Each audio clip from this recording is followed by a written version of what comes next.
Back a month after Hurricane Irma struck South Florida, hundreds of people stood in long lines to get help today. They waited hours on end to apply for a disaster food assistance program.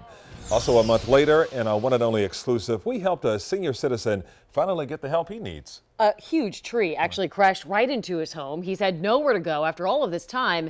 And today, Local 10 News reporter Christian De La Rosa got him some help. He's live from Pembroke Pines with all of the relief efforts. Christian. You know, the need is still so great out here at C.B. Smith Park. The line of people waiting for aid wrapped around this tent. And then, of course, there's Mr. Adderley, 90 years old, who's been waiting on FEMA since Hurricane Irma left him homeless a month ago.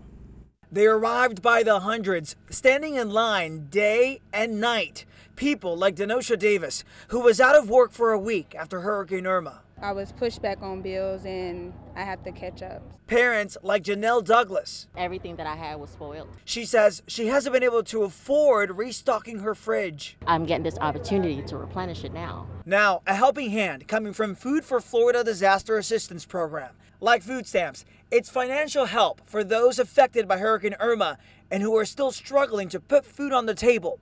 500,000 people are expected to qualify between Miami-Dade and Broward counties. Also tonight, I ain't got nowhere else to go. The effects of Irma still plaguing people waiting on FEMA. We first told you about 90-year-old Oscar Adderley a few weeks ago. His home of 50 years in Northwest Miami crushed by this massive tree during the hurricane.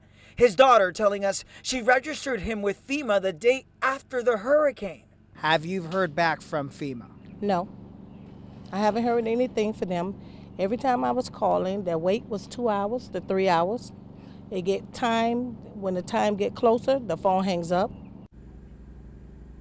So FEMA's telling us tonight that the delay in getting Mr. Adderley some help may be due to a mistake made in his paperwork. The family telling us tonight, good news, FEMA has finally scheduled someone to go to the home and chop up this tree, and an adjuster will show up in the coming weeks and find the best way to help Mr. Adderley get his home back. By the way, if you yourself or if you know someone who could use of this aid being handed out here by so many organizations, the line starts again tomorrow at 7 a.m. and we've posted all of the information you need to get registered on our website, local10.com.